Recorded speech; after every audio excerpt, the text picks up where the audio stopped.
Looks like it still works. As long as it's recording, I suppose I might as well say something. How long has it been since I last used this thing? It's been at least 2 decades. Almost 3. Those were better times. I was so young back then. My future seemed so bright. I remember following my dreams. I remember a promising career. I remember being happy.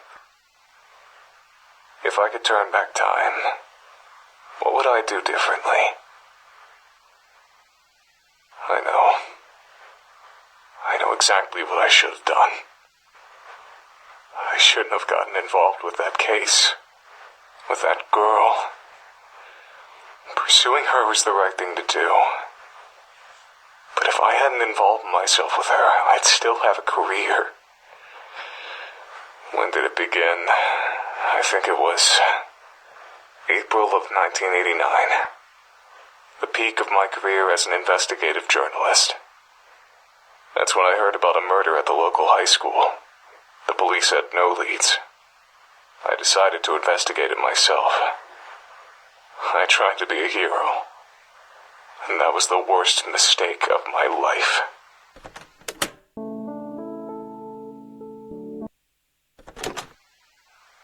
The school's faculty didn't let me conduct an investigation on school grounds. They were highly concerned with maintaining their prestigious reputation. They didn't want any police or journalists snooping around and ruining the school's image any more than the murder already had. Or maybe they just had something to hide and didn't want the authorities to find out. To this day, I still don't know how the school managed to convince the police that any crime that takes place on school grounds can only be investigated for 6 hours maximum. I heard a rumor that the school's headmaster bribes the police department to expedite their investigations as much as possible. There were a lot of unsavory rumors about the school's headmaster, but none of them proven to be true. Because I couldn't work around the school, I used to gather information by interviewing students outside of the school gate when they entered or left the school. It was at this point in time that I noticed a peculiar girl who was quite obviously stalking one of her seniors. I decided to keep my eye on her, and before long, I began to observe some disturbing behavior from her.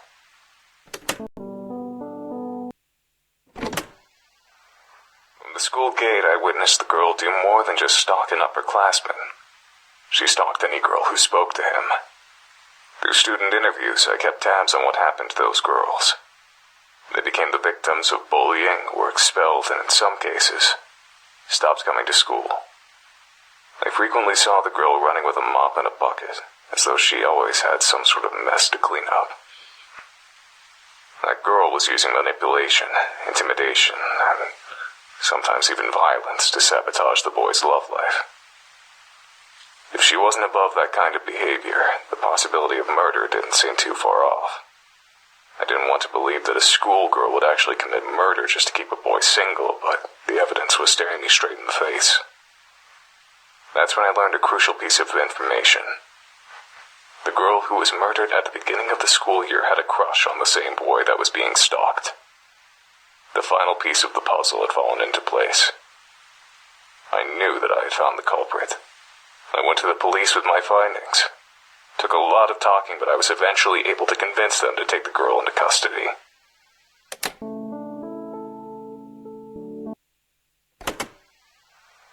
The idea of a murderous schoolgirl was scandalous enough to attract lots of attention. Word of her arrest quickly spread across the entire nation. The trial turned into a media circus. I became a celebrity practically overnight. I didn't want to be a public figure, but I did want my investigative skill to be recognized. I hoped that all the attention would boost my career. As it turns out, I was dead wrong. That manipulative little schoolgirl put on the best act I've ever seen. She cried non-stop, feigned ignorance at every opportunity, and had an excuse for every accusation leveled at her. The court fell in love with her. The media fell in love with her. The entire damn nation fell in love with her. She called me a dirty pervert who enjoyed leering at schoolgirls. She called me a fame-seeking yellow journalist. She claimed that I only accused her of murder for sensational headlines. The court bought every word of it. The day the judge declared her innocent, the entire country celebrated like it was a damn holiday.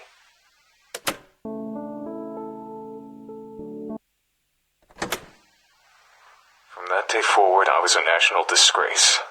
I was known across the country as a lecherous journalist who stalked schoolgirls and tried to throw a girl in prison to boost his own career. I saw disgust in the eyes of every person who looked at me. My house and my car were vandalized every day for weeks. Needless to say, I was never able to work as a journalist again. The police department that arrested the girl was also the subject of national criticism. They were accused of being incompetent fools who would arrest anyone without sufficient evidence. Ever since then, the police in that town have been extremely lenient in an attempt to repair their reputation, and don't want to go anywhere near the local high school except for extremely brief periods of time.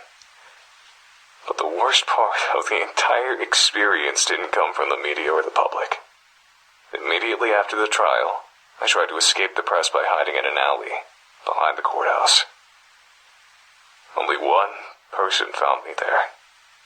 It wasn't a journalist or a reporter. It was the girl that had just been declared innocent. I'll never forget her face that day. She was smiling, but her eyes were blank, empty, soulless, like a doll's eyes. She looked like she didn't have a single ounce of humanity in her entire body. With that smiling face, she said to me, "It would be very easy to make your death look like a suicide. Don't ever cross me again." She turned around and left without another word.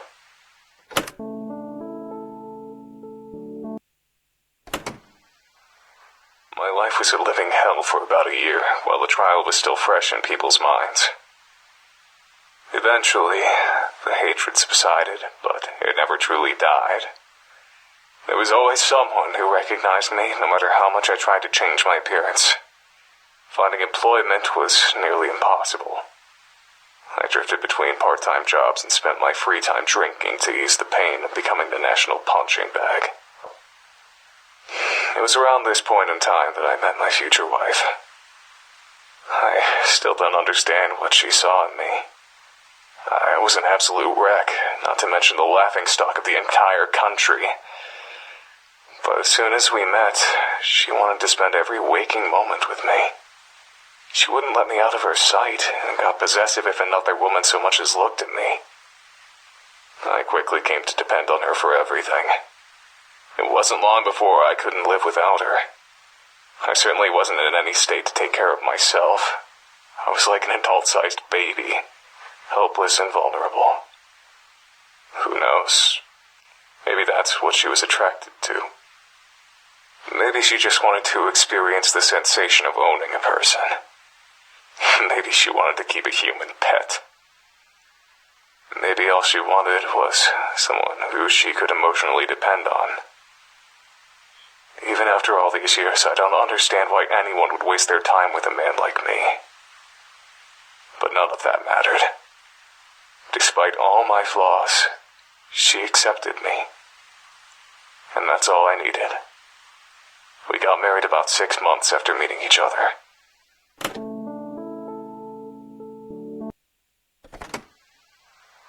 My wife died while giving birth to our only child. I still don't know how I possibly found the strength to keep going after I lost her. I was completely dependent on her for absolutely everything. I could barely take care of myself, much less a baby. Somehow, I managed to make it through those years. But even after all this time, I'm still a deadbeat drunk who can't hold down a job. It was very difficult to love my own infant daughter, knowing that my wife was dead because of her. I'm pretty sure I was a horrible father. She practically had to raise herself, and I never tried to spend much time with her or learn about her interests. Even now, I don't think I know very much about her. I don't even know what kind of person she's turned into. I don't even know what her everyday life is like. I know that she spends all of her time on her computer. She bought it herself. She seems to have a lot of money for someone her age. I'm afraid to ask where it comes from. Sometimes she comes home with blood on her clothing. I can't tell if it's her blood or someone else's blood. I try to stay out of her business. It's partially out of respect for her privacy, but it's mostly out of fear.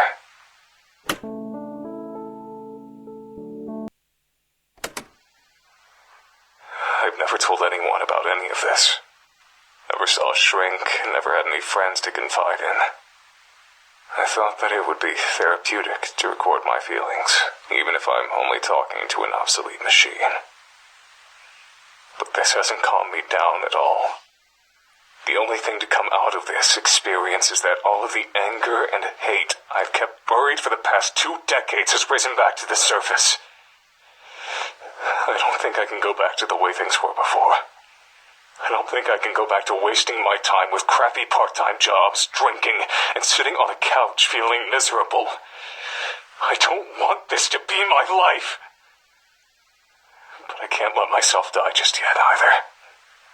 Not until I see justice served. That girl from 1989. She's a grown woman by now, but she's never been punished for the sins of her youth.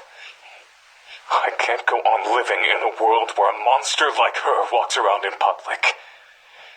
I'm the only one who knows the truth about her, so I'm the only one who can bring her to justice. I still know how to track a person down. I still know how to learn a person's secrets. I still know how to dig up the truth.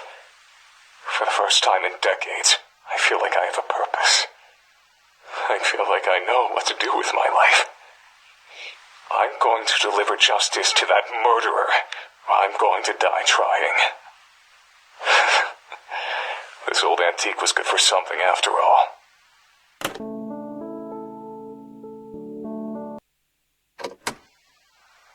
I found her. It wasn't hard. She never even moved out of her hometown. I've been following her around town for the past week. It's not that hard to follow someone without being spotted if you know the right tricks. The only difficult part is looking at her without being consumed with disgust. Thinking about what she got away with. Thinking about what she's responsible for. It almost makes me go blind with rage. This whole week, I felt like something was wrong. Yesterday, I realized what it was. I'm surprised it took me so long to figure it out. She suddenly changed directions while walking, or linger in one place for seemingly no reason. I recognize that behavior. It's my own behavior. I know what she's doing. She's stalking someone. It didn't take me long to figure out who her prey was. A young woman just out of high school. I don't know what she's done wrong, but she's clearly marked for death. She'll be dead within a week if I don't do something. I want to warn her that a killer is stalking her, but I can't repeat the mistakes of the past. In order to convict this monster and send her to prison, I need firm evidence that she's a murderer. If I save this young woman's life, I won't have any evidence. I have to let her die. And I have to be there when it happens, filming her murder. It's the only way to get the evidence I need. The only way to make sure that justice is served. But is this really justice? Letting a woman die? If I don't get this monster arrested, then there will only be more victims in the future. So letting her commit murder one last time is the right thing to do. Isn't it? I'm